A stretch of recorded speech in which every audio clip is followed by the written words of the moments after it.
Aloha, you beautiful sacks of mother fathers. Welcome in another episode of the Side Hustle Podcast. Here on, of course, all your streaming platforms. Find us on YouTube. Find us on Facebook, Twitter, TikTok, the whole 9 yards. Kyle Cornell, Double A Anthony Alfred with you. Another beautiful episode planned for you today. A lot to get into. First off, Double A, how's your voice? It's fine now. Yeah, I'll let you know. Lean in. I'll let you know by the end of the show. You was telling me to lean in or the microphone? Oh, my goodness. Well, at least someone listens to me. That's great. Hold on. He's having an issue now. That should be okay. Look at this. Hold on. It was perfectly fine. It was perfectly fine doing our. We've been sitting up for like 45 minutes. Hold on, wait a minute. And of course this happens. This is We're hilarious. gonna get a stand or something. Oh my goodness. Look at Pete's over here trying to help. Pete stepping in. We're not cutting any of this, by the way. This is all going in the podcast. This is great. I promise I'm fine. Look, thank you, Pete. Yeah, I promise. Reassure the people. Holy shit. Man. So, happy May, everybody. Yeah. Happy May. Guys, that's the sign of things to come. Came in like a lion. Hopefully he goes out like a lamb. Man, we're not kidding. This thing did not move at all, ever. And then we restart, and there you go. Anywho, I'm fine. I'm good. That's good, man. I'm good. Another muffin. You know, it's crazy. I've come to realize that spring in general sucks. Because, the other 3 seasons make their presence known. You know about winter. You know summer. You know fall. Fall is still, a good time of the year. When spring comes, it's still snowing. And then out of nowhere, it's 85 degrees. And then I had a day, so I had to go to the office last week. I dressed, when I walked outside, it was 30 degrees. By lunchtime, it was 80. I don't know. Spring is terrible. Spring, I think May 1st, they should just say May 1st is the start of summer. May 1st, start of summer. So obviously you hate mattresses then too, right? Since you hate spring so much. Yes.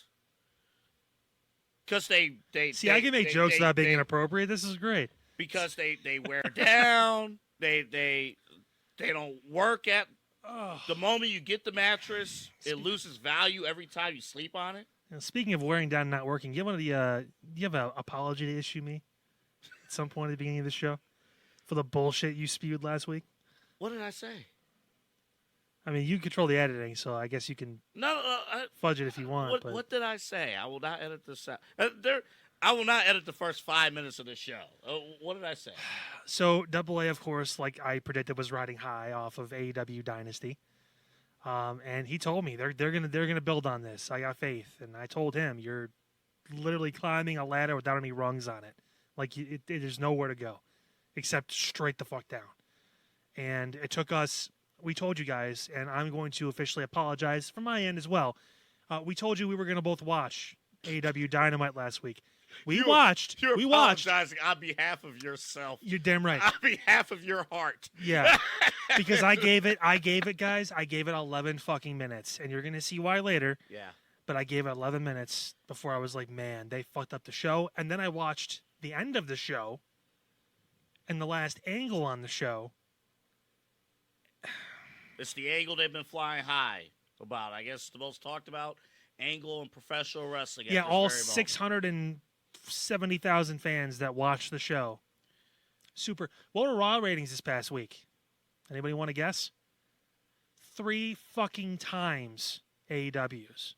All right. But don't forget, one's Pepsi and one's somebody else. And it ain't Coca-Cola. And it's not Coca-Cola. You even say, like, is it New Pepsi or New Coke? What was the thing back in the 90s that didn't work out? That was New Coke. New Coke. New Coke. New way to get high? No. Okay, fine. I apologize. You should. I apologize. Don't apologize to me. Apologize to them. Look in the camera. You hyped everybody up. Psycho. Put the camera on me. Give me a solo shot. You need it. That somber face. Man. Look at him. I'm number one. Hey, Pete, can you grab that crow? He's trying to eat some of it right now. It's a delicacy. Make sure I get a knife, too. Whoa, easy. Okay. No. All right. I apologize. I was wrong. I was in St. Louis. I saw a great pay-per-view. I saw one of the greatest matches ever. And I thought, hey, they have about 4, 5, or 6 different stories that they could lead with. They have a new world champion that they could lead with and do some things. And I try to tell my friend, my co-host, who I've known for almost a decade now, that it's time to turn the corner. And I laid it out. I put out my credibility, my wrestling credibility, to give this man a sales pitch on why it's worth watching AEW. And I said, give it 15 minutes. Give it 15 minutes. I only needed 11. So I apologize that company let him down. Most importantly, let him down. Oh, I didn't. Kyle, most importantly. I never had any expectations. But most importantly, let Kyle down. You talk to our fans. They're the ones that get hyped. And let you down. Let you down. I think, look at that. Let you down. There you go. I've been looking at the Raw camera this whole time. It's totally fine. It all feels disingenuous anyway, so it's no big deal. I apologize. We'll talk more about... Do we have to? Well... excuse me. Bless you. Thank you. You're welcome. Later in the show, we're going to lead with the draft in a second. Okay. NFL or WWE? Yes. Okay. Yes. There was a couple drafts. I'm losing track. I know. NBA's in a couple months. Right. NHL was 2 close. nights, by the way. WNBA was recently, too. I don't know. Yeah. WNBA draft. I got some thoughts on that. But okay. No, but we have something for all of you later in the show, because we do hear it like, oh, you're bashing this company just because. You're bashing this company just because. And eventually, maybe that's the case. But there's a thing, Kyle. You okay? Do you need water? I was choking on that. If you didn't see how... Fucking stupid. Can we save that for our highlights? It's gonna be like the next QR code that plays on Raw. You have to really focus in on that one, because I could not fucking stop on it. I was pissed. Come on, Triple H. Give me like 3 seconds. There's a importance in terms of knowing television and knowing how to write television. You can have the greatest roster in the world, and you can have the greatest potential storylines in the world. You can have the greatest storylines in the world if you love the storylines. If you don't know television, you will not get an ideal rating. If you don't take advantage of your lead-in, you will not get a sustainable rating moving forward on your program. It's like having a guy that committed 45 murders. Execution. You need to be able to execute properly. Got to execute. Not with gas chambers or drugs, but with proper television writing. Yeah. I hate to draw the similes, but as we'll see later on in the show, the leader of AEW likes to draw stupid fucking similes, so this is going to be great. Yeah, so we'll get to that coming up. Let's start, though. Hey, that guy's from Cleveland. Not the other one, the other one. The one with the title on his shoulder. The one behind me. Well, he's from Westlake. Westlake's own. By the way, I saw a Westlake couple on divorce court the other day. It wasn't Logan, was it? Because he's getting married. No, it was not. No, like, not yet, please, no. You always get excited with, like, you watch, like, daytime talk shows, and you actually see, wait a minute. And they give, like, the description of where they're from. Whoa! Westlake. Oh, he been going around. Oh, that dude been cheating. He's like, I want to keep you. I don't want to lose you. I don't want to lose you. Oh, okay. I know I cheated on you with 8 different women, but I want to keep you. But this time's different. This is different. I'm a changed man. There's no pattern. I'm a changed man. Oh, Jesus. I'm a changed man. I had some takes. I was supposed to do Voice of the Land. Yeah, I know. I had some takes to roll off. I had a Cavs take. Well, because Jay called you and said, "Hey, AA, Fuck you. He literally, he was like, he's like, nah, but dog, they just told me you're gonna host. Yeah, that's a no for me, dog. That's it. So he heard your shit take from AEW last week, and he's like, I don't know if I can do that. He didn't even watch wrestling, but he knew. He knew. He's heard enough. He watched the Tony Khan interview and was like, fuck. What the hell is this? My God. He had no idea. All right, so let's talk about the draft. Yeah. So first off, just overall impressions. Just overall, there's some things to break down from the draft. But I think a few things that stood out. Obviously, not a ton of roster changes as far as like guys going. Although it's weird because, especially what happened on SmackDown, when you first watched it, and you're like, okay, Bianca's going to SmackDown. Oh, okay, Seth's going here. CM Punk staying on Raw. Drew McIntyre staying on Raw. This person's staying on SmackDown. And it seemed like, when you're really watching it, why are we doing a draft in the first place? It didn't seem like anybody was moving.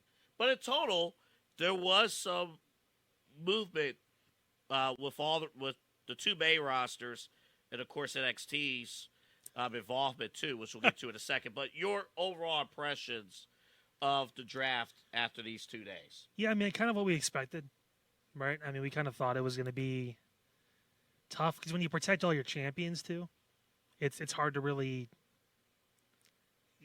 garner a lot of excitement. They have a lot of guys that are main eventers and girls that are main eventers that weren't champion, like Bianca, like Jade, that kind of thing. You know, Seth, Drew, CM Punk, like you mentioned. But the problem is they already have built-in feuds that we haven't seen come to fruition yet. Mm-hmm. So you kind of have to have them be on the same show. Like Drew and CM Punk need to be on the same show. CM Punk looks great, by the way. Like, yeah, he does. He looks really good. Yeah, so he does. I think he's probably sooner getting cleared than we think. But nevertheless, they need to save that match for SummerSlam anyway. They don't need to tease it right away. Hopefully he stays healthy until SummerSlam. But, I mean, it kind of was what you expected. We're going to have to talk about real quick with Punk.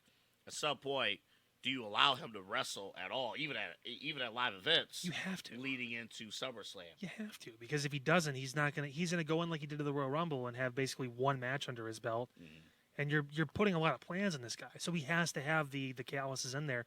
He hasn't wrestled very much the past year. If you really think about it.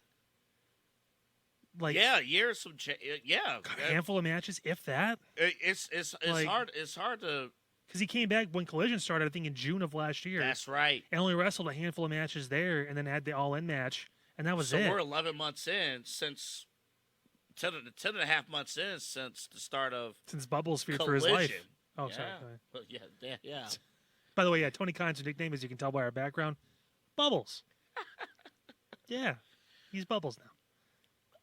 You brought up the champions being protected. I think everyone except the women's tag.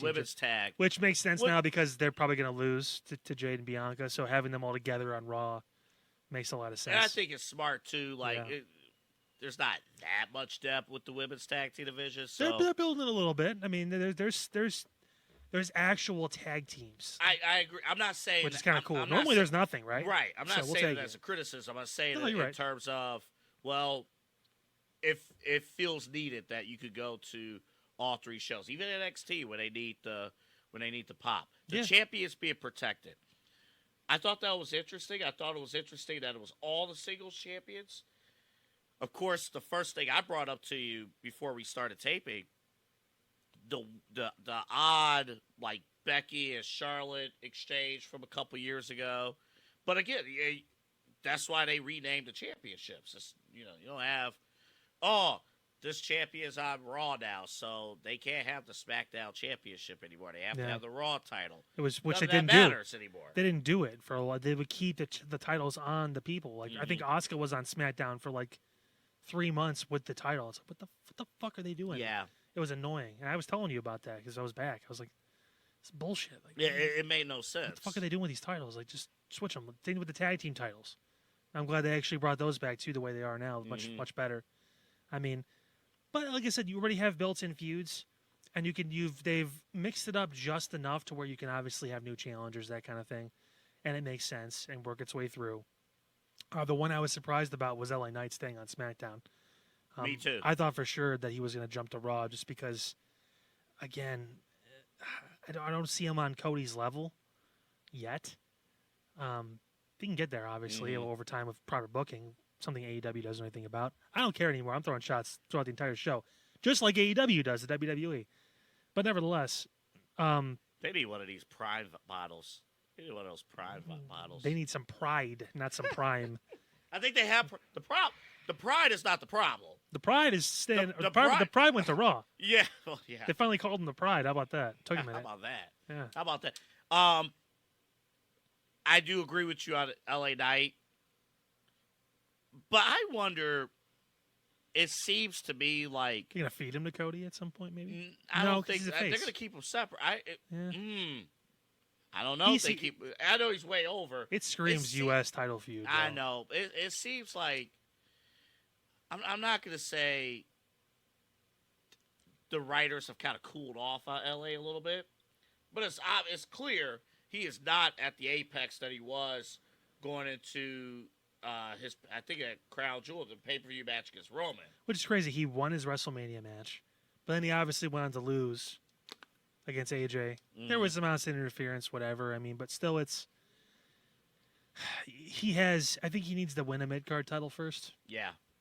And also and he needs to make the belt. He needs to, you know, if he's gonna win, the U.S. champion, if that match is still there, let's say it's SummerSlam, Logan and L.A. You know, the match we thought we was gonna get at Mania. You get that at SummerSlam. He gets a big win here in Cleveland. You know, like you got to make the championship something. Like you got to put a stamp because again, right now I think things have cooled off with L.A.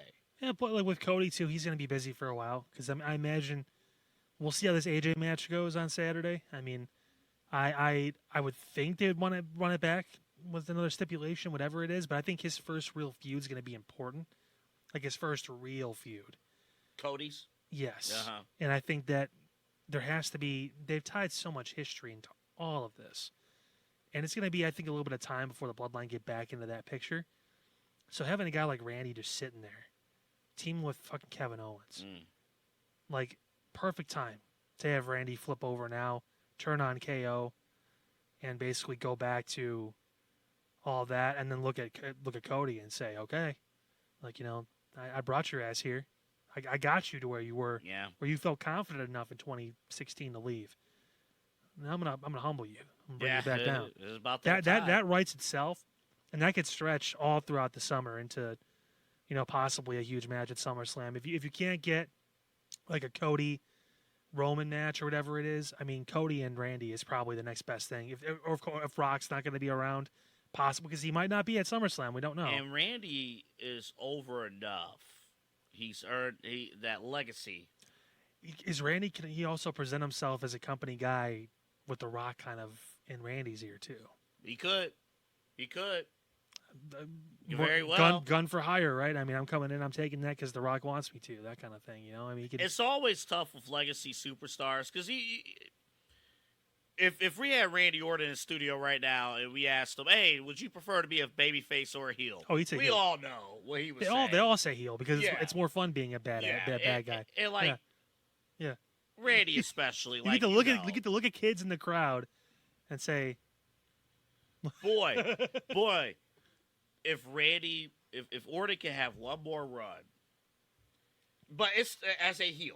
Oh, he'll be around long enough to do that again. Yeah. But the one problem that a lot of these legacy superstars face, because they're legacy, they're respected by the fans. So that's a problem in the sense of, well, if you're well respected, you automatically want to show up and cheer. He's got to do some heelish shit then, right?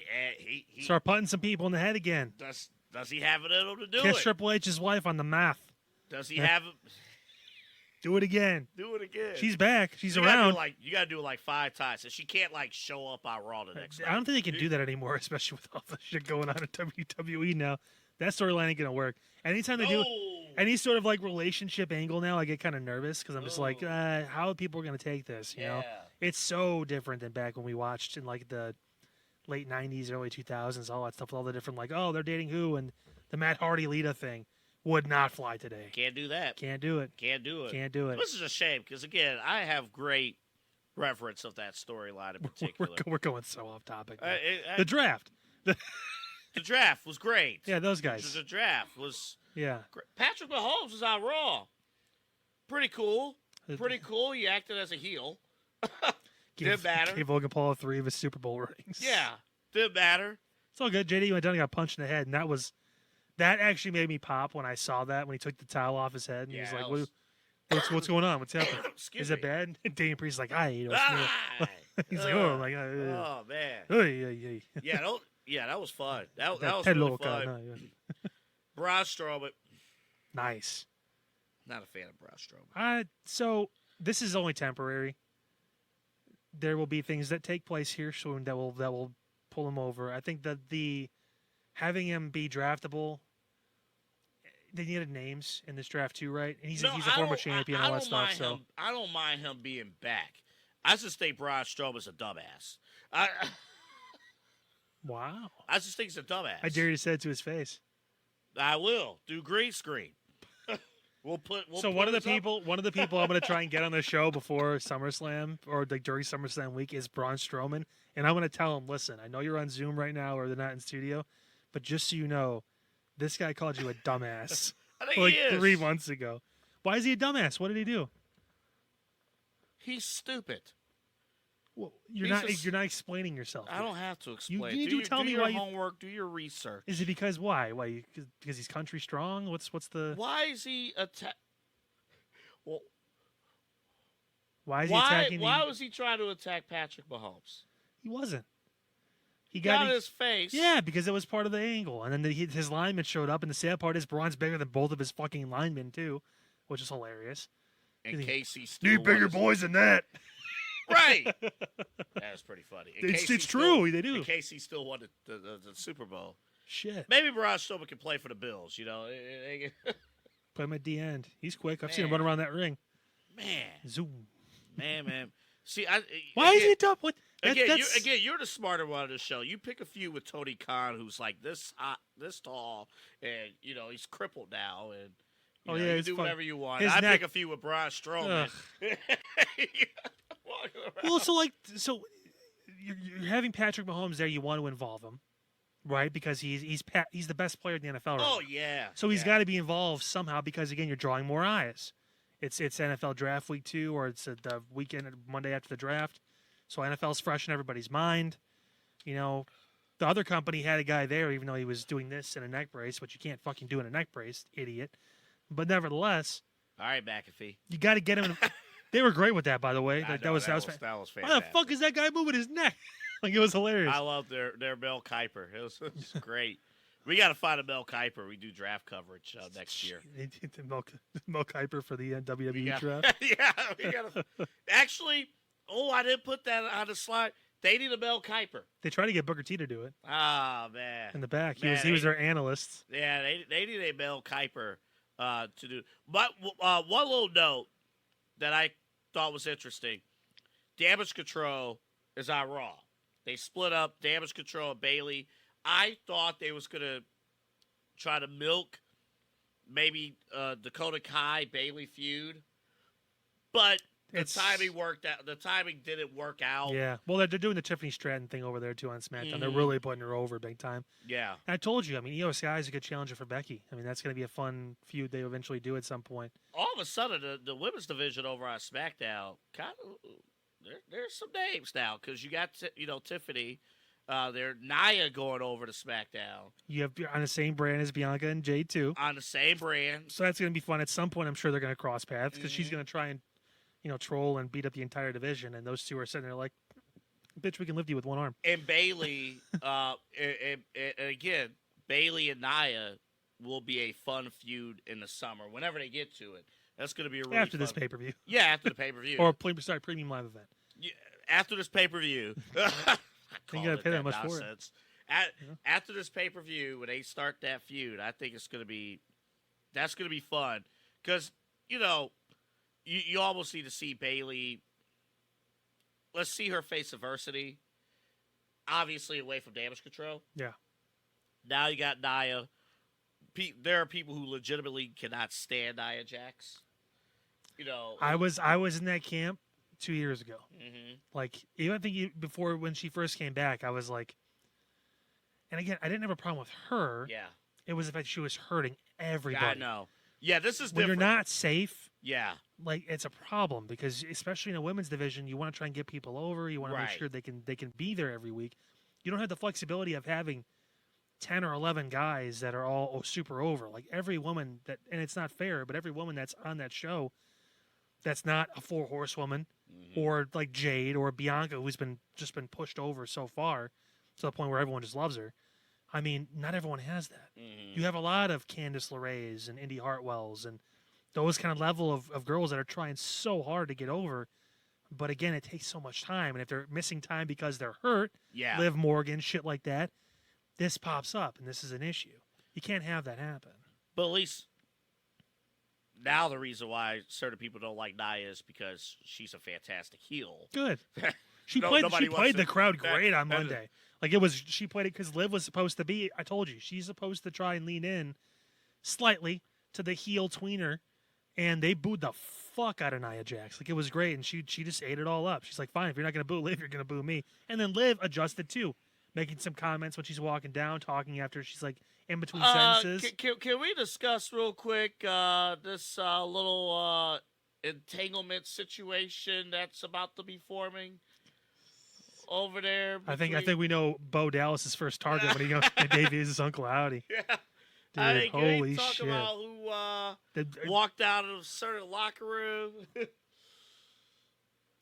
He's got a new mommy. Oh, boy. Rhea about to be coming for blood. I told you, man. I would not be surprised if this entire build-up leads to eventually getting. I know Liv and Becky have a match at some point. I don't think it's going to be Saturday, but I think it's going to be soon. I would not be surprised if Liv loses that match. You find a way to get her, or maybe she does win with the help of Dom. Because again, Judgment Day, they all got drafted together, but at the same point, and they're keeping Dom on television, even though he has to have Tommy John. Well, he said he doesn't need surgery. Okay. He came out and said, "I don't need surgery. Okay. Don't believe everything you see." So, even if he did, he's not a pitcher for the fucking Oakland Athletics. He's in WWE. It's a month and a half, 2 month heel time for him. Right. So whatever. I mean, he's not missing too long, but you can keep him on TV in the meantime, even if he did need surgery at some point. But I mean, she literally said, "I'm taking everything from you." If she takes Dom away, think about Judgment Day right now. Finn's in a weird spot. JD's obviously he's the black sheep. They hate his ass there. And Damian Priest is like, "I don't fucking need you guys." Yeah, he's the world You champion. pull Dom, he'll retain. Think about this. Dom is like the glue of that group right now. That Rhea's not there. You pull Dom out of that group, smoke. So when Rhea comes back, no Dom, no Judgment Day, no title. Yeah. Took everything from him. Long-term fucking storytelling. It's awesome. And he said this about Rhea. Rhea is way over. Yeah. Way over. She'll come back as a face. She's already way over, but they try to maintain her. When you associate a magnet like Dominic Mysterio, she's a good girl that has a bad guy. That's with a bad guy. A bad influence. And all of a sudden, Dom couldn't contain himself with Bobby being gone for he needed another a couple mommy. of weeks. Needed a couple. That's going to be part of the. Dom went to college. Dom is learning. He took some extra classes in the pen. He got some extra credit. He is learning. So he's going to go with Liv. I mean, that's what it's going to be. Ooh, and think about this emotionally too. He's injured, right? She's comforting him, talking him up, like, "Hey, you are good." Like Rhea's not there. He needs Rhea's that. not there at his time of need. This young lady is here at the time of need. They're sharing prime. They're backstage. I mean, get this right itself. There are three points of this whole story arc that are awesome. One, it's going to get Rhea on her own, which is good because she obviously needs to be there. Her star is so big that it's nice to bring people along too, but she deserves a little bit of that solo limelight. Two, it's going to get Liv over. Way over. Having Dominic there with her as that heat magnet, her being able to lean into that heel kind of I don't give a fuck, mindset, hopefully as champion at some point soon too, is going to be awesome for her. It's going to build another star. Rhea's creating another star without even being there, which is cool. And for Dom, when all the shit hits the fan and he ends up not being with either one of them, Yeah. we get Dom by himself, which is awesome because he's been building towards this moment where it's going to be Dominic Mysterio, rising star main event talent, as opposed to Dominic Mysterio. He's just Rhea's bitch. He's part of that. It's literally the same route. Some people aren't going to like this. Maybe Chavo, that Eddie took in WWE. Liv's gonna literally with China and all that stuff. Liv's gonna use Dom. Oh my God! Yeah, you're right. He's not gonna end up with either woman. That's the end game. He's gonna beg for Rhea when she comes back. No, so what happens is he'll be with Liv, and they're gonna do kind of like the Paul Heyman Brock Lesnar thing. With like the whole like, I want to come back with you, and don't be surprised if he ends up helping Liv beat Rhea at like SummerSlam or something like that, and they may be together a little while longer. But then something's gonna happen where Liv's gonna be like, I don't need you. I was using you. Rhea's in the rear view. I'm good. I don't need you anymore. Because that's going to be her attitude at that point. She's going to be so far down that path. Man, having it hard out there these days, man. But he's still a boy. That's the difference. He ain't a man yet. He's still a boy. Turn him into a man. Dom Mysterio's still a boy. When you'll be a man, you're like 27. See, Rey Mysterio should have been teaching him all these things. JBL's right. Rey Mysterio's a terrible father. JBL, of all people, should not be calling Rey a dad. Rey Mysterio's a terrible father. Rey should have been teaching Dom all these things. Dom has to learn all these things on his own. Okay. He has to learn on his own. I can't Where's wait. Rey? Oh.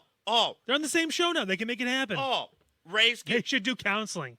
Dr. Shelby, where you at? The 20th person to turn on Rey Mysterio. That's actually a really good angle.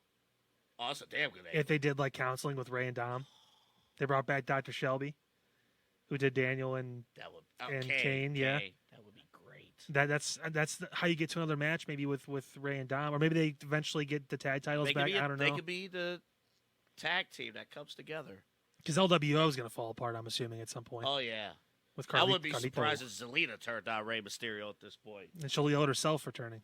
Man. You have ways to try and make the draft more fun, entertaining, right? Well, as newsworthy as the draft was, my criticism of the WWE draft in general is not necessarily the picks. I thought the picks were efficient. But they're going to be. Yeah. The problem, last Friday and this past Monday, I'm watching the draft. I'm looking forward to the draft. To me, it felt like the wrestling was in the way. It's a wrestling show. This sounds stupid because it's a wrestling show. But you built your whole thing around the draft, not having matches during it, so it's. It felt like yeah. And this has been a problem with the draft for years. When they have the draft, it kills the flow of the show. I would not, if I was attending SmackDown or Raw, I would not want to go to a draft show. Because the matches, it almost seems like they're in the way. So they're filler in between picks. Exactly. So it felt like SmackDown. It felt like a real draft show, sports draft show with the sound effect that they ditched in Raw, because people. And then Raw, other than the Punk McIntyre angle and the Mahomes angle that we talked about before. It felt like kind of an Oscars type show. Like it really, again, it's like they're doing two different shows at once. I think it killed the flow of the show. Right. Excuse me. So let's see what you got. So I have here how I would fix the WWE draft. And I think there's some ideas that we saw earlier this year that it kind of inspired. And I think there's certain things based on the real NFL drafts, NBA drafts, where things could actually legitimately work out. Could you imagine like Drew McIntyre just walking on a draft stage with a hat on? So what the fuck? So you see here. You'll see here. So make the WWE draft its own primetime special on Peacock or Netflix, YouTube, whatever. That'd be cool. I like that. Make it its own thing. Make it like an hour-long thing. Where you can sit there and you can, just enjoy the draft. And you can still promote hey, this Friday we got SmackDown. And make the rosters lock in after the draft. Right after the draft. You can time it to where it does that properly. I love that. That's good. Set up the stage like the NFL draft. Losing me there a little bit. But let me explain it real quick here. So the NFL draft now, you can either do the NFL draft where they have the outside set, or you could do the NBA, how it used to be in like New York City, have like a smaller sound stage. You can invite a few fans, 500 people, whatever. No, you should just try and sell an AEW arena. Yeah. Yeah, you can get 5,000 people to go to the draft. Yeah. But I think this idea will work for two reasons. Number one, the energy we saw here in Cleveland when the NFL draft was here, we got robbed because of the pandemic. But Detroit, Nashville, those cities, they were able to pack, on an outside soundstage, pack a ton of fans just to have the draft just there. I think people will just be excited if your superstars are there on stage. They're just there. And we saw with the WrestleMania kickoff thing in Vegas, fans were just excited to see their stars there. You didn't care about anybody wrestling. You didn't care about The Rock or Seth Rollins or Cody Rhodes. You didn't care if Roman. You didn't care about any of them wrestling. They were just there, and that was exciting to see them there, to hear them talk, to get the crowd involved and things like that. So I kind of like that. I think you get good energy there. The third thing I have here, kind of nitty gritty stuff here. You can split it into 2 nights. Yeah. You could do, but here's how you would do it. You would be able to do night 1 is your main, let's say top 30 wrestlers. And the way I would execute this, you would have, excuse me. The way I would execute this, we got to keep track of the number of coughs I have on this show today. Too many. Right. What you would do, I would assume, let's say, the top 30 wrestlers is in the pool on night 1. And literally, you could do a draft. You could have a full, sports breakdown. Time it however you want. But you could literally ping pong and be like, all right, SmackDown has the first pick. Nick Aldis comes out. And then Adam Pearce comes out right after. Thank you, Pete. And then comes out. Wow. He just can't reach for something without knocking shit over. He just can't help himself. Yeah, he's mid-talk. What the hell's going on today? Give me a second here. It must be the heat. It's so hot in Cleveland today. Hold up, fans. Hold up. Jesus. Give him my sales pitch. I need a clear voice here. Give me a second. Well, you're really going to town on that water. It's the start of summer. Not officially. Yeah, well, June 21st. June 20th. May 2nd. But so imagine, is Raw going to pick Bianca Belair first? Are you going to pick CM Punk first? Are you going to pick, whomever first? Seth Rollins. Can Roman Reigns actually withdraw himself from the draft? That was a cop-out, by the way. Can they do that? You could actually hear McAfee and Corey Graves and the panel, whoever, actually discuss who is actually the first pick in the draft. And leave it all out there. And who's legitimately treated like sports. So that's what I'm angling for. Yeah. You can iron out the details or whatever, how many minutes, fine. But actually position like sports. And I kind of already alluded to the fourth thing already on the list. Promos and trash talk only. Promos and trash talk. I think the WrestleMania kickoff thing in Vegas proved that this style can work with fans, where you literally could sell an event and just be like, hey, your favorite stars are going to be there. You want to know if they're going to Raw or SmackDown. They're going to show up. They're going to do angles. Actually have the wrestler go on stage when they're drafted. It's wrestling. Put on the T-shirt or do the baseball cap with the logo on it and actually go through the whole thing. Have Jackie Redmond interview the person who was just drafted. Have war room reports. Things. You go all out with this fake format. But the NFL knows, I guess the theme of today's show, the NFL, they know television. Yep.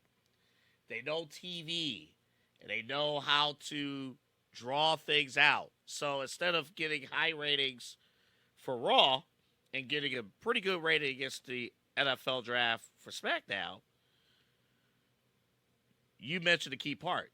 You lock in the rosters right after the draft, and then voila, we're off and running.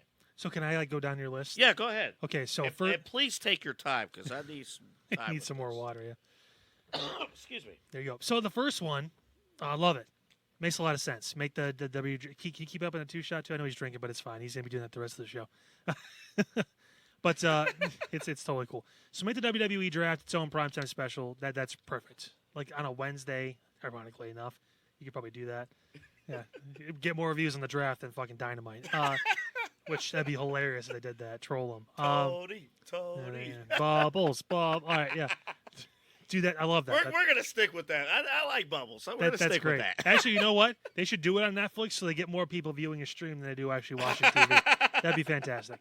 Love that. Streaming's killing cable. Number 2, the setup stage for NFL draft. I told you the thing I would do in this situation. Okay. Is have everyone in the back. Okay. Yeah. Sitting like NXT had them when everyone was sitting together. Yeah, I love the NXT thing. That was great because it felt like, holy shit, it's a big moment, right? Mm-hmm. So having some sort of that, you can still have the stage too, I get it, especially if you have fans there to come out and obviously do that. The split into 2 nights, I wouldn't do that. Okay. What I would do is have an hour to 2 hour draft special, right? Let's say each brand gets like you said, like 15, 16 picks, whatever it is. Afterwards, exclusive to social media partners, X, whatever it is, supplemental draft. That's where the rest of all the pieces fall into place. That's a good idea. Now, I like that. You can do that on a certain night. What I would do then to get NXT involved is after you make your selections, each general manager can only have 10 picks on their rosters that are safe. NXT then gets 5 selections. They can take any of the unsaved wrestlers they want and bring them down to NXT. Hold on, run that back. I think you're cooking here. Run that back. So you have your draft, like we just mentioned, whether it's the way you have it or the way I kind of explained it. And then after the rosters get locked in, which would happen as soon as the draft is over, the next NXT show, there is a supplemental draft. And NXT is allowed to pick 5 superstars. The only caveat is, from either Raw or SmackDown, each brand, the general manager, Adam Pearce, Nick Aldis, whatever, whoever they are at that point, can only make 10 superstars, both male and female, that's it, 10 total, on their shows safe. So on Raw, Adam Pearce can say, oh, CM Punk and Drew McIntyre and the champions will most likely be saved as well. So automatically, that's 4 or 5 picks that are gone. Yeah. So you're kind of looking at it like maybe there is a Kevin Owens that gets left out. Maybe there's certain female superstars that get left out. NXT can be like, we want them. Yeah. Ooh. They get 5 picks to bring back down to NXT. That's how you get viewers on CW. It's how you get more younger talent over by getting some more exposure. And with some people, maybe, who knows, maybe one year it's like Randy Orton wasn't saved. All of a sudden, Randy goes to NXT. Holy shit. Like, that's a holy shit move. Yeah, it is. That is nuts. Like, it is. He obviously... And he's mixing it with the younger guys. Yeah. And all of a sudden, that gives a reason to why, NXT works as the 3rd brand, but it keeps its identity as... developmental. Yeah. Because you're able to do that and have it make it feel more like... I like that idea. Like you really believe in NXT as opposed to just saying you're going to do a few things or whatever it was. It's kind of a way to build them up too. If they're really going to be presented as that 3rd brand, that 3rd show, it's a way to do that. And I love the promos and trash talk too. That's great. Also, picks per round, especially if you're going to do like a live thing, makes a lot of sense. Yeah. And also, you know what? I like the fact they brought back legends, obviously. I'd rather have those legends on a panel, like you mentioned, having them break down picks. But Triple H should be the one walking and delivering the picks. Yeah. So he should be the one. He's the face. Roger Goodell, Adam Silver, whatever. He is the current leader of the brand. Yeah. He needs to be the one making the selections. He can. My only objection with Triple H, he's not hated. So in a draft scenario, every commissioner is hated. He's not hated yet. He's not going to get booed. This is where you needed McMahon. This is where you need Vince McMahon. Bring him back he to that. would have got booed. No. So I have a thought here. A way to do this is Triple H comes out, but then he announces someone's going to help me make this pick. Here to help me with the first selection in the 4th round for Raw, Dominic Mysterio. There you go. You could do his guest selections. That's where you can bring out legends too, but Triple H should have his face on this. Yeah. He should be front and center for it. It's a Triple H operation. I mean, that'd be pretty cool. That would That's be how nice. you can keep the draft There you on like go. a stage, that kind of stuff too. And again, promos and trash talk. Like, okay, so they did the draft, but they have these championship matches coming up. Mm-hmm. So you could still have, hey guys, quick break from the draft. A little different than normal, right? But we're actually going to have someone come out and talk to you right now. He's staying on SmackDown. He's the current WWE. Like, you can do a thing. And you could also do, so the angle that I did like from the draft, I like how they was like, oh, the bloodline hasn't been selected yet. Yeah. McIntyre or CM Punk was drafted before McIntyre. Mm-hmm. You can pull McIntyre out and be like, what's going on? yeah. Make it like a full, have the green room in the back. Mm-hmm. McIntyre's just sitting there like this. when he gets picked, when CM Punk, he's like, you could do shit like that, and it's gonna be fun. It's gonna be entertaining. Yeah.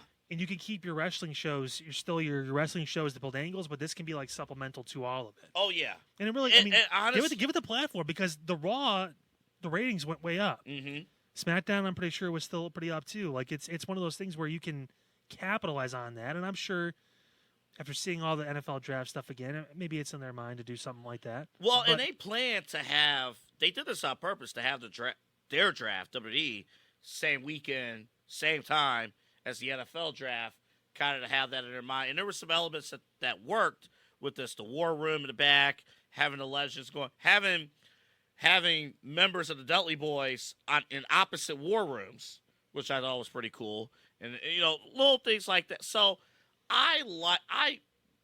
Triple H putting a stamp on his first WWE draft, I love, like, the execution that they have. I just think after what we saw with that WrestleMania kickoff show and how that really launched probably the best WrestleMania ever, how it all started with just a stage show in Vegas that didn't sell tickets. They didn't even announce the event until like 2 days prior. Yeah. And it did as well as it did. I think a draft of this format, I think it would do a great job. Let us know what you think. Yeah. Let us know on social media. Let us know if do you like a separate WWE draft. Let us know your ideas. I think this would be great. The cool thing about this is, too, is as we've noticed with WWE recently, which hasn't been a thing for a long time, open to change, right? Open to doing things a little bit differently and finding different ways to do certain things that maybe you could get better response or a different response or whatever. I mean, having the wants to try something new, whether it's a camera angle, whether it's some of the theme songs suck now. Some of the changes, like Braun Breaker's new theme song. His original one in NXT was fucking awesome. They ruined that. I think that deal's up at the end of the year. Oh, with what's it? Def Rebel or whatever. That's up at the end of the year. Thank God. Like, I almost want to find Jim Johnston and dig him out and throw him back in the Unfortunately, Jim Johnston, I think it's like 73, 74. He can still but there's a musician. There's somebody out there who can do music. Yeah, just my God. Somebody. I'll fucking make the theme song. Oh my goodness.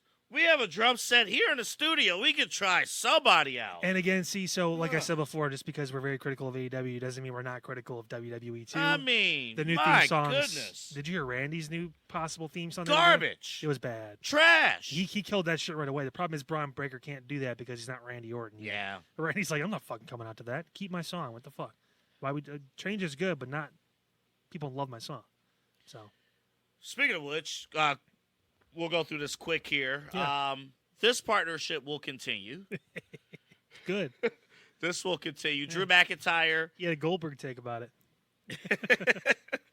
Will be with WWE for multiple years. He actually mentioned in his tweet that it was Triple H who saw the vision with him back in 2017.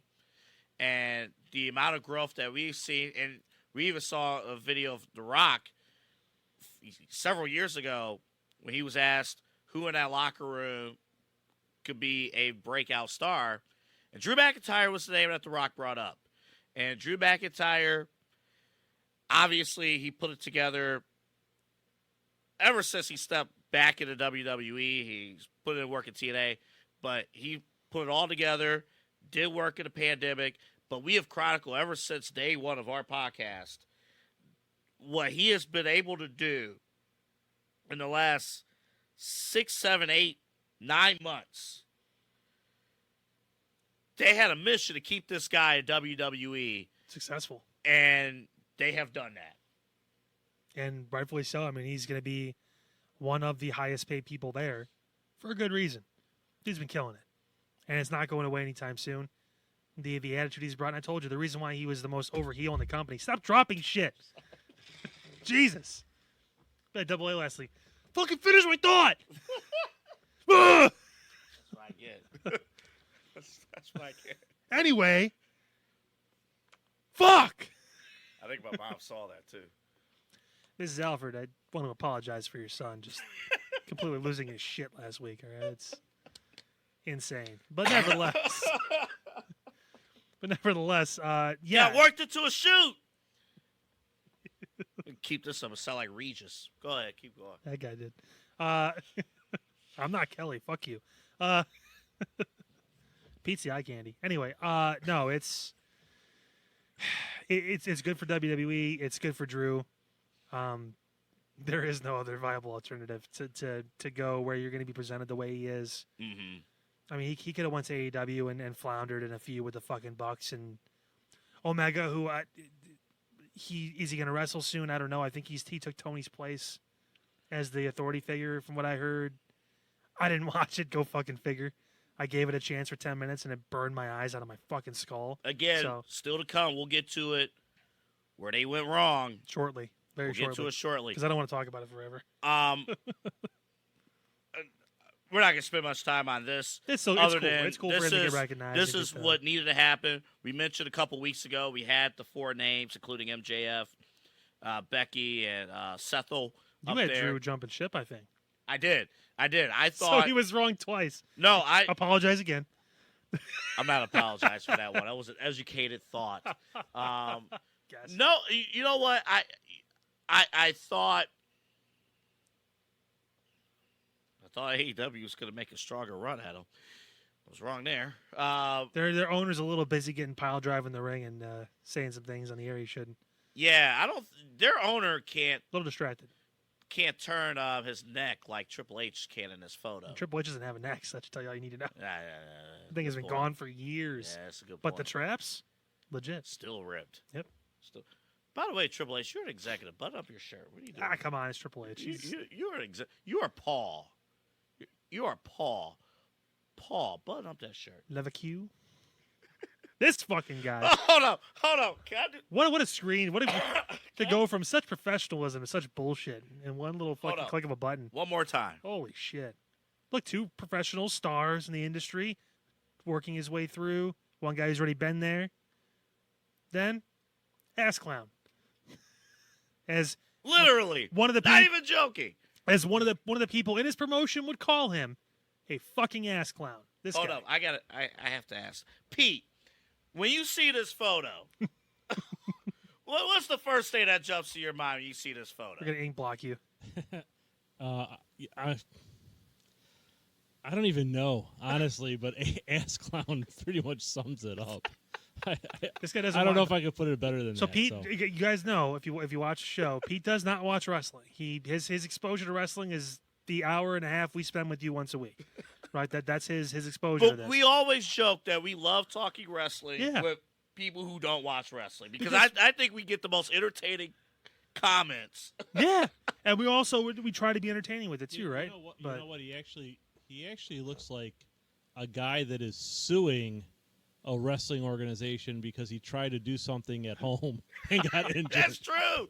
That's true. It's like he meandered out of his mother's basement to try and go through a table and he ended up breaking his fucking neck. That's what it looks like. This is gonna sound. Jesus Christ. This is gonna sound very off what I'm about to say because the entire basis of pro wrestling is scripted. He looks like a guy that's trying to play an injury on television. Not a guy who's hurt. Not a guy who's hurt. You get my drift? You get my... I know...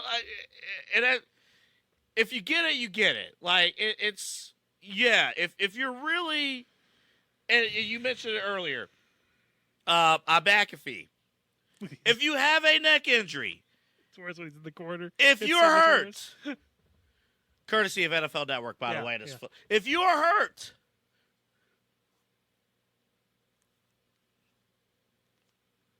you can't be turning your head. I'm pissed because I left my sunglasses in the car. There's normally a time where I go on a rant.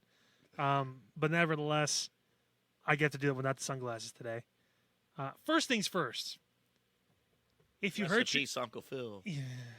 For real. You're the only father ever. Okay, I'm sorry. Get my bitch pregnant, I'll be a better you. Hey! All right, We can't go J. Cole anymore. He apologized to another rapper. Apparently that's Satanist. But nevertheless. Apparently, it's Kendrick and Drake. It's going down. Okay. I haven't. Meet me in the club. Oh, sorry. Going down. Meet me in the mall. It's going down. Anywhere you need to guarantee it's going down. Give me them ratings. It's going down. Yeah, fucking. I want to fucking yeet on fucking his neck. One ratings. It's going down. It's big time. Go ahead. The number one way Tony Khan could have sold this injury in this stupid fucking angle that was on Dynamite last week, not, of course, the show you saw yesterday, but the one previously, don't even fucking show up. And have them feed a line in saying, well, Tony Khan was supposed to be here tonight, but unfortunately he suffered an injury at the AEW Dynamite taping. It's professional wrestling industry that Tony Khan started 5 years ago. They're mildly successful. They could play it up and say they're successful, whatever it is. Feed them lines that say you got hurt on your wrestling show. Wait, the owner, one of the guys that leads the Jaguars is on a wrestling show and he got hurt? What the fuck was that about? You can almost draw more attention without even being there than by doing this. Number one, that's the first thing. Second thing this fucking ass clown did on the air was make a comparison that is the dumbest fucking thing I've ever heard, to the point where the NFL Network people pretty much had to say, hey, we're wrapping this shit up. Their reaction's priceless. We were going to have it for you, but Double A fucked it up. It's his fault. Don't worry about it. It's fine. You already saw it. You probably already saw it because it's full of shit. And both companies, WWE and AEW, everyone in them thought this was stupid. When Tony Khan said that AEW is Pepsi, that's what he said. AEW is Pepsi, and that WWE is Harvey Weinstein. Yeah, I'll read you the quote real quick. We're up against a really evil juggernaut. WWE is our competitor. That's who we're facing. AEW is like the Pepsi of pro wrestling. WWE is like the Harvey Weinstein of pro wrestling. And you saw in the clip NFL Network, they gave him this airtime. All right, it's okay. It's a cool story. We'll give you the airtime. Right as he said the Harvey Weinstein thing, you see both football guys who cover the draft and cover football. You know, they're trying to stay up to date on the Browns and everything else that's going on across the NFL. You can hear it in their ear, like you can see it. Like even we've been in the industry for a long time. We know. Yeah, wrap it the fuck up. Like, it's not even like like I used to say, like with Ken and Lima, like, oh, they ran over by a minute or two or whatever. Like, let's wrap this. Backstage, like, can I make a request? Can I make a request? Go ahead. Can we get another eclipse? Because I want to stare into the fucking sun and risk the possibility of being able to ever see my own son again, instead of having to look at this guy's fucking face anymore. Like, it is ridiculous. This whole thing is fucking stupid. The fact that he called WWE competition, it's not. It's not competition when you're getting your ass kicked. The Pepsi comment is because of CM Punk, because he can't let go of the fact that someone didn't choose him. That was there. They were also taking shots at Cody, by the way, too. Yeah. Which, yeah, all he did was put you guys fucking over, right? And say how great of a place it was and how much he has friends there. And just, hey, two different directions, no big deal. Still have love for everybody there. But you threw him under the bus, too. No big deal, just more good publicity for Cody. Cody is the star of the other promotion now. And Cody's too good of a guy. He's not going to do it. To even muscle. No. Why would he? He doesn't have to. Yeah. Point proven. We know why Cody left. Because of that fucking idiot. I'll say it for him. This fucking dumbass. Look at him. Look at his stupid face. Look at him. Right there. Look at him. Bloodshot fucking eyes because he stays up all night reading his fucking chat rooms. Loser. Does he even know who they picked at pick Probably 48? fucking not. Probably Does fucking he even know not. who Jacksonville actually selected? I'm not even sure he knows Jacksonville's in Florida at this point. Fucking dumbass. I swear to God. And you know what? I get it. Me saying a lot of this stuff obviously like hinders our future ability to get some actually talented people on the show that work for AEW, which is unfortunate because our goal is to get more guests at some point down the road and be able to get people to come in and talk to them about that. And they're gonna see AEW's, if they even have a fucking team that watches social media. Oh, anymore. they have a team. If it's not just one person that just scrolls Oh, through they bands, have a everything. team.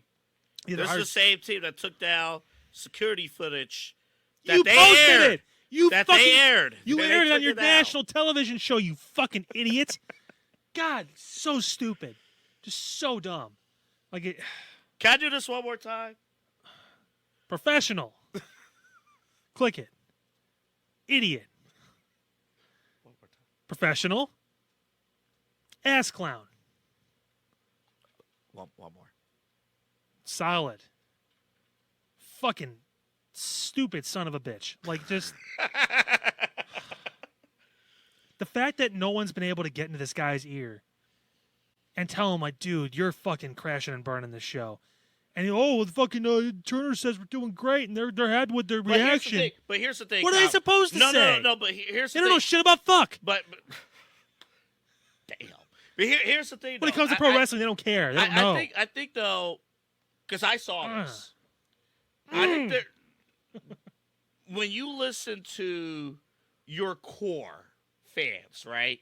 When you listen to your core team, Dave Meltzer. and they think all this is great. No, Dave thinks all this is great. But that's the thing, though. If he listens to Dave That's it. more than anybody else, then none of our opinions matter. It's not going to And change. that's the thing. He's not looking at the viewership numbers. No, he's not. He's actually blinding himself from watching the viewership numbers because Dave is telling him that he's doing a great job. All of this. Oh, they got you on NFL Network. You're in the draft room. You sold a neck injury. People are talking about you. But here's the thing. Just because people are talking about you does not mean they want to watch you. This is, again, a thing where we're going to see the ratings for Dynamite when they come out. I can't imagine they bounce back that much. They'll probably get a bigger number.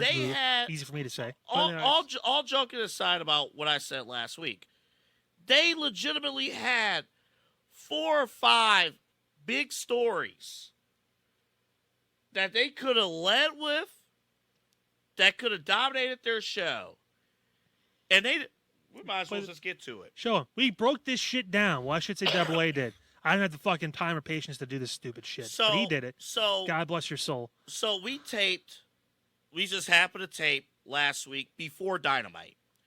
And I'm like, okay, let's put it on. We'll watch live because I gave Kyle a phenomenal sales pitch on why you should tune in to AEW. If you missed the apology when you're done, feel free to watch the beginning of the show again. So this is television. So AEW Dynamite, and we mean Q1. If you don't know, that's quarter number 1. That's from 8 o'clock to 8:15. Mm-hmm. So as we all know, their lead-in is The Big Bang Theory. Big Bang. Dedicated audience. Everyone watches it. Comfort show. It's one of the shows. If it just happens to pop up on your TV, I don't have anything else to watch. Okay, fine, I can watch Big Bang Theory. People also just love The Big Bang Theory. Yeah. That's fine. So you have the lead-in. The whole point of a lead-in is to build on the lead-in. Okay, if Q2 drops a little bit, then it's supposed to, at some point, when it gets to the top of the next hour, which would be Q5, it's supposed to pick back up. So we did a breakdown. So you open your show with likable characters. Just because the Young Bucks had a great match, they're not likable. They're not likable. You open the show with stars. You open a show with people that are over. With people who the fans and new fans actually want to see. I don't know. Your new world champion. I don't know. They could have went. We talked Will about this. Ospreay. 5, 6 different directions. They could have went with Will Ospreay coming out. Big win over Bryan Danielson, getting him over. You became a fan of. I want to see more Will Ospreay. That's what you told me. I did. Why the fuck wasn't he on the first segment of the show then? If you want to see more, and you're not going to put the champion out there. Could have put Bryan out there. What's next for Bryan Danielson now? Yeah, well, the injury Could have put fucking Toni Storm out there. She defended her title and won it. Could have put fucking Swerve out there. He is your new champion. He is your leader. He is supposed to be front and center for you. What did they open with? A stupid fucking promo in a car with 3 guys that aren't over and won't ever be over. Don't even get me started on that second fucking thing. Hold Stupid. up. We'll get to the second thing in a second. This is so important. You can open the show with heels. You can open a show with heels that are over. But they're not. You can open a show with the bloodline. You could open a show. Will Ospreay's technically a heel. You could have opened the show with him. You could open a show with WWE could open a show with Drew McIntyre. Yeah. WWE could open a show with Judgment Day. Just don't do it for like 20 straight weeks like they did last year, though. But you could open a show with heels. You're right. But Jack Perry was trash. Was dragged through the mud on social media, on this show. Was dragged through the mud. I understand you have the hot angle. What you do is you promote, hey, coming up, Jack Perry's gonna either respond or Jack Perry try to make it into the arena? Because the whole point at that particular point of the show, he was not an employee. They took 2 minutes to do this little segment where it should have been just like a walking in. Like, hey, they're The here. Young Bucks are on their way to the arena. Yeah, watch, top of the hour, whatever it is, teaser. Like, okay, we're going to hear about Jack Perry, why he helped the Young Bucks, all this stuff. Like, you could have done that and then get to the main point at the beginning of your show, which is your champ, which is whatever. They then go to Orange Cassidy getting his ass beat. You're right, he wasn't even on the pay-per-view. Not on the pay-per-view. The hottest show they had this year, the best show they had this year, the one that had people talking, that was, hey, what's going to see? You had this guy on the fucking show last week trying to sell this on me to the point where I watched the first 10 minutes of Dynamite for the first time in forever. And this is what happens. Then, that guy, 8 minutes after the top of the hour, cut a promo for a title that's not even on your show. That's also going to be your main event. A title that's not even on your fucking program. What title is more important to you, Tony? The Japan title or the title you made? We obviously know the fucking answer. He's a mark. It's the fucking New Japan title. No, hold on. Then, because I'm going to let you go all the way through. Then these fuckers, they put Swerve, who worked his ass off for all these years after getting cut from WWE and earned to be the top star in that fucking company. One of the best stars they have. They didn't let him say shit. They silenced him on this show. Their reason, Kyle. Fuck their reason. Their reason, let's save it for Saturday. For a show that gets 200,000 fucking viewers. Assholes. I'd be pissed if I was him too. What the fuck you doing to me, Tony? This is why. All this time, this big story to build up to become a champion. And you fucking made me go on fourth, if you count the promo with Moxley. Fourth, after another champion was already on. That's not even with our fucking company. That's the thing. It's already too many things in this anyway. This is 1 quarter hour. It's already too many things. That first minute, you could have done Moxley match tonight. You could have done Bucks walking in with Jack Perry. You could have had fucking Orange Cassidy. It's like a little preview. But then at minute 2, it's fucking Swerve Strickland opening the show, cutting a promo on being champ. I finally did it. Yeah. Fuck all the haters. Fuck all the bullshit. I'm here. I made this. Now it's Swerve's house. It's my turn to run, right? Yeah. But no, I'm fight fucking Kyle Fletcher, who has another title from a program that's not this one, from Ring of Honor. Oh, like Kyle Fletcher? Kyle Fletcher! And that's the first thing that they do. AEW fans, tell me how this was good. Tell me how any of this was good. Not the people. I don't mind Moxley. I think he's good. I love fucking Swerve Strickland. I loved him in WWE. They mismanaged that. I'll admit it. they can make But mistakes. that's the thing. It's not the people. It's not the people. It's not. It's ultimately, at the end of the day. Tony Khan's running the fucking show. At the end of the day, it's not the people. Because if WWE had an opportunity, they would soup up all these guys. So it's not the people. Well. With reason. It's not the people. Some of these guys wouldn't for the go. most part. They wouldn't want to be. The Young Bucks don't want to be managed. Kenny Omega, I think, would. But it's television. So if you open up with your most unpopular people with casual, like Jack Perry, I get the angle. Who the fuck He's is that guy? not over. Nobody knows him. Everyone knows CM Punk. And when they bring it Everyone up, saw the video, and they assumed, oh, a lot of people saw the pay-per-view. No. You don't do that. Can I comment on the end of the show too, really quick? In a second. In a second. And in Orange Cassidy, Tony's little butt buddy, which I'm sure he's fine. can you imagine? But like he's a cruiserweight. Can you imagine the Monday after WrestleMania? All the stuff that happened, the Avengers ending, everything. R-Truth is the all first the one stuff. out. And we love R-Truth, but he's not the opener or the headliner. He knows that. It's not his role. Just like Orange Cassidy is not a main eventer. He's not. Nobody fucking cares. He looks like he's 5'2". There's only one guy that's under 5 feet or around 5 feet that I want to watch, and that's Rey Mysterio. Because he's different. He's charismatic. He's been built that way. This guy is not anywhere near that level. He puts his hands in his fucking pockets and doesn't say anything. And copies Roman Reigns' finishing move. That's all he does. All right, let's get to the ending. I'll go first here. Yeah, because So- I need to cool the fuck down because so- the temperature's rising. Pete's looking at so- the thermostat in the office. so- What the fuck? Real quick.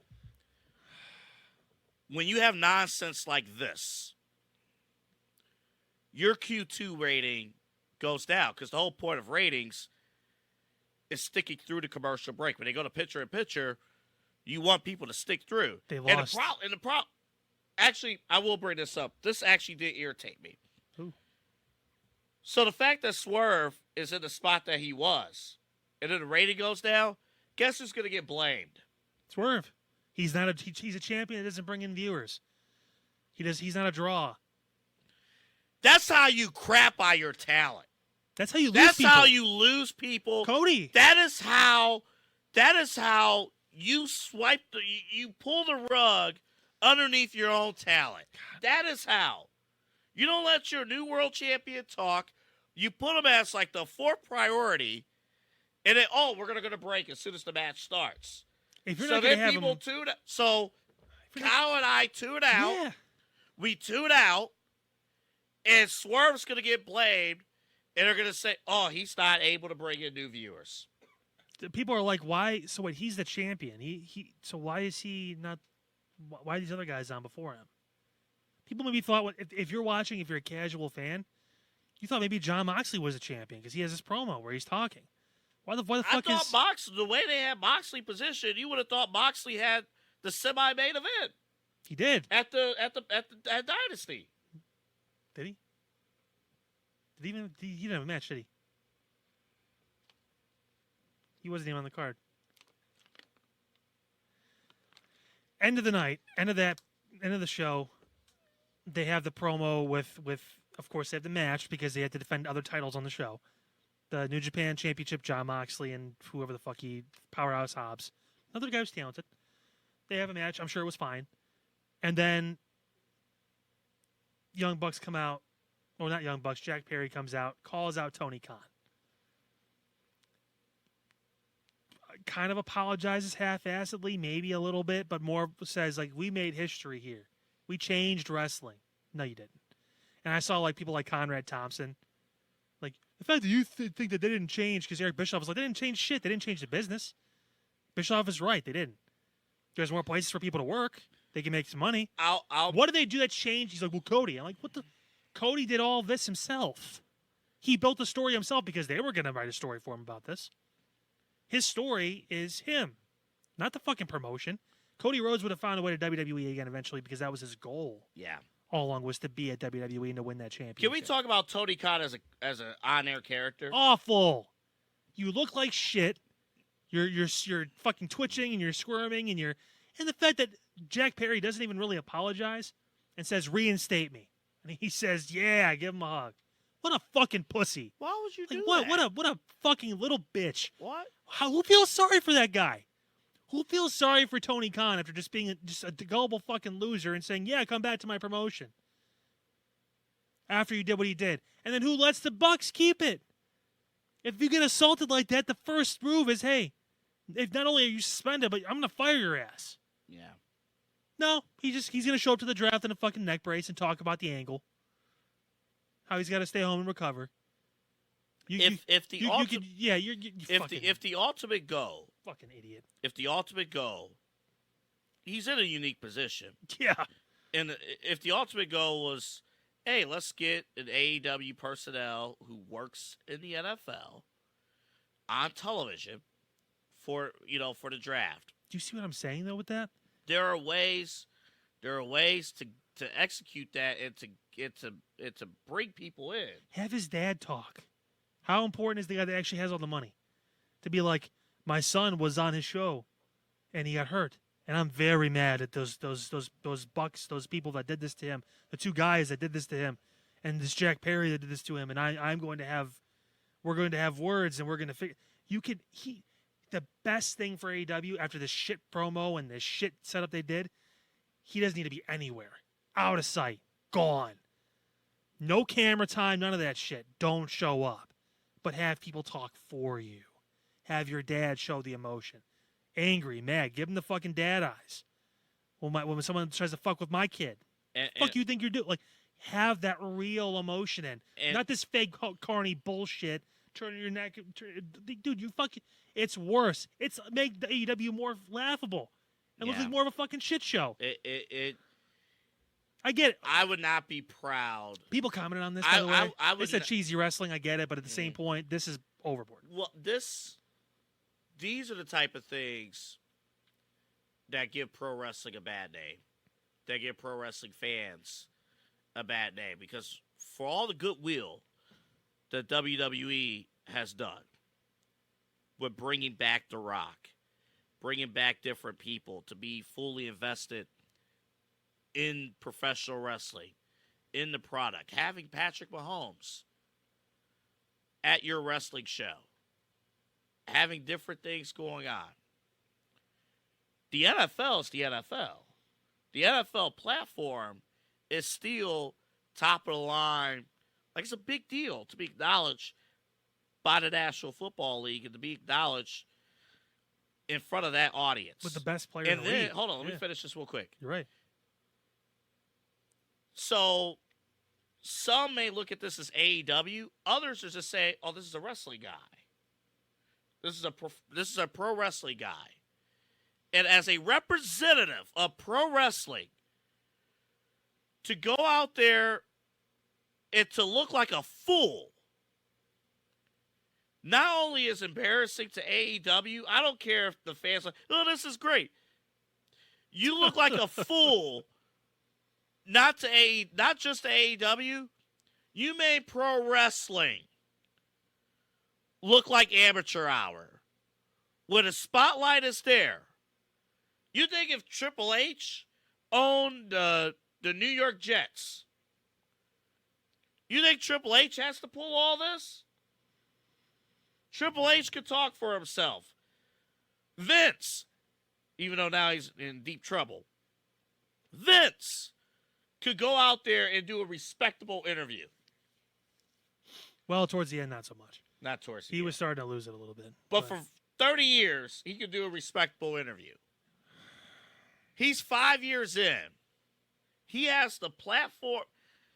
He has the ultimate platform. And we both know this from working in talk radio, where eventually, if you have somebody who's not in the normal rotation of guests, and you give, they have a great story. Let's give them a platform. Either it's going to go really well, and it's like, we got to have it back on. We got to do this again next year. Ain't no way the NFL is going to have this clown on their airwaves next year.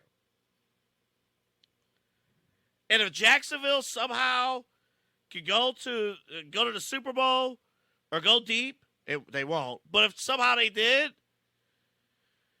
Tony's going to be begging NFL Network to book interviews for him. They're not going to go to him. He's going to beg the players to show up on Dynamite. Oh, come bring the Lombardi Trophy to Dynamite. That kind of stuff. It's like, dude, they don't want to go. They'd rather go to WWE. I mean, they'd rather go to the Raw in Jacksonville. It's like, dude. And the bigger thing about all this now, too, and this is kind of something brief that I saw today that I gave to your attention. So Warner Brothers Discovery, which is the network that airs Dynamite on TBS and TNT, or they air TNT. I think it's Rampage and Collision or whatever. They're going to be in the fight for their lives for the NBA. And they're in danger of losing the NBA. Comcast is putting in an offer because that deal expires soon. Double what Turner has paid for the NBA, and the NBA is obviously TBS. They have NBA. They have MLB as well. And hockey. And some hockey, right? Yeah. But NBA is the cash cow. NBA is the big one because they don't have NFL on there. So NBA is the next biggest thing you can get. And if they lose that, either way, this is a lose-lose for Tony Khan. Because let's say they keep the NBA, they outbid Comcast. What fucking money are they going to give to a second-place wrestling show? If you think you're going to get more than what you did before, you're wrong. You're probably going to get less. Second, let's say they lose the NBA. Some people are saying, oh, it's all this money they could throw at AEW. Why? Are we going to get more viewers? How are you going to do this? What's your plan? There are people. We're gonna have good wrestling matches, and we have a hardcore fan.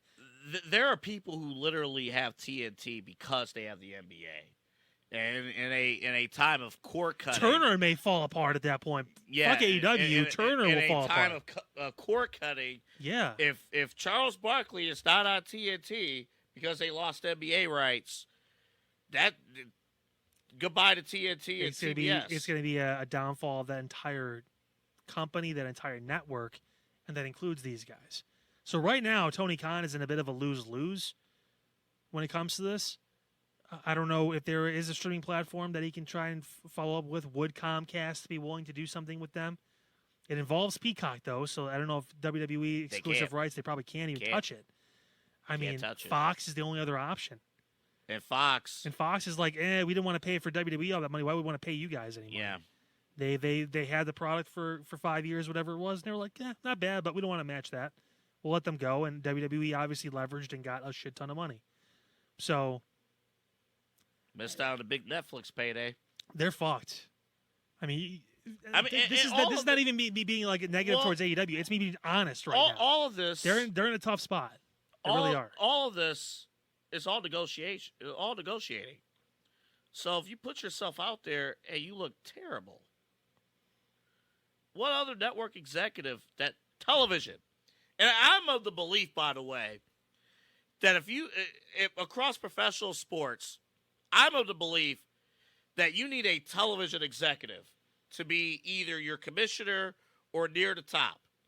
Like the fact that the Pac-12 is pretty much no more is because they didn't understand television. The Big Ten and the SEC are ran by TV people. Fox runs the Big Ten. ESPN basically runs the SEC.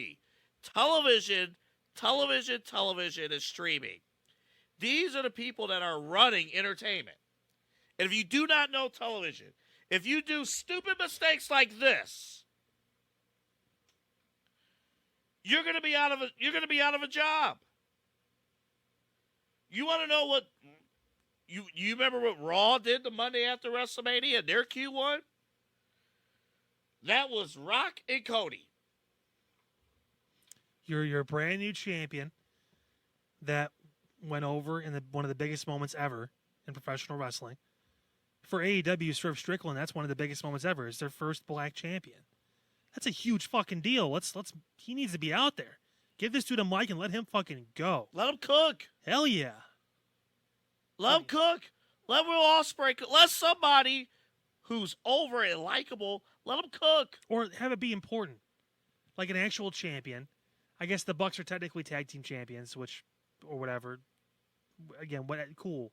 Great. That's not the point. They're not over, as Double A mentioned before. They're just not. They're not likable. They're heels, but no one really cares. Jack Perry gets a bigger response than them at this point, which is saying something. Like, but that's that. It's a shit show, man. And it's unfortunate for the guys and girls that are over there that work their ass off, that don't have a real leader and don't have a real direction. It's just, hey, let's get to the pay-per-views. Let's sell 150,000 buys so we make all our money on that and not give a fuck about storytelling TV. We've had people say in comments, all it needs is a little bit of storytelling. That's the entire fucking show. That's the problem. You build your matches on stories. You build your promos on stories. Getting people invested is storytelling. It's the fundamental problem. When you can't do it. It's like saying, all my football team needs is a quarterback. You're right. Yeah. And the quarterback right now is Tony Khan. And that fucking idiot can't throw a ball 10 yards, perfect spiral. Can't do it. Sorry. Maybe hit up the guy that got that sold all his shares for WWE, see if he wants to buy the company. Bring him in. Because at that point, if Tony loses this deal with Warner Brothers, and they either pay all that money to outbid Comcast, or they decide they don't want to give AEW as much money, or if they decide not to even pick them up again, the only person who has contacts in the TV industry right now that's out there that could help and get him something to save his ass is Vince McMahon. And do you really want to be business partners with that guy? Best of luck, Tony. You're going to need it.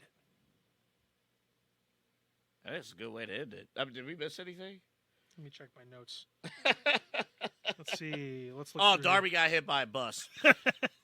I shouldn't laugh. I shouldn't laugh. I shouldn't laugh. That's not funny. I shouldn't laugh. It turns out, though, Darby Allin should have climbed Mount Everest because it was safer than being on the streets of New York. But nevertheless. He saved some, according to legend, he saved somebody.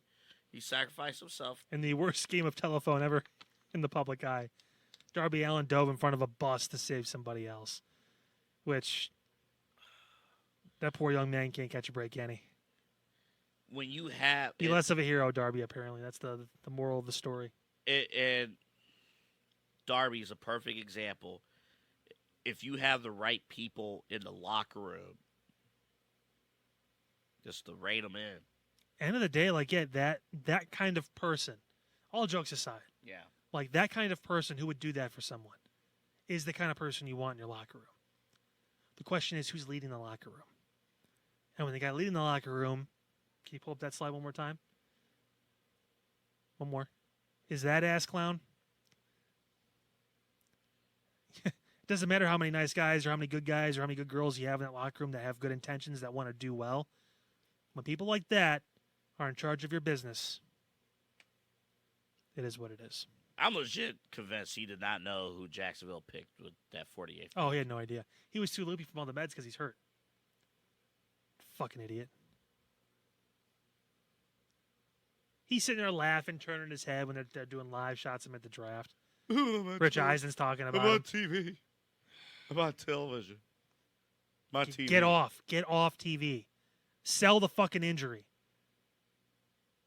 You're not Jim Cornette in the 90s. Sell it better. At least he fucking couldn't turn. He was like turning his whole body because he couldn't turn his head. He actually sold it correct. So, real quick before we wrap, we are going to move forward with the Save AEW series. I feel bad for teasing that. I don't want to do it anymore. I kind of don't want How to save AEW. Everyone leave and go somewhere else. TNA is better at this point. I believe in Joe Hendry, by the way. The problem with even going with this whole Save AEW thing, and why I almost don't even want to do it. So we're not saving it, we're fixing it, but I get it. But hear me out here, because I think it'll hit home. It almost seems like in order to fix AEW, you got to fix like the minds that's there first before you even change like anything, like legitimately fix anything. The first, and it's like and you got people in there. You got people in there who probably, listen to a show like this or listen to fans discuss what we just discussed.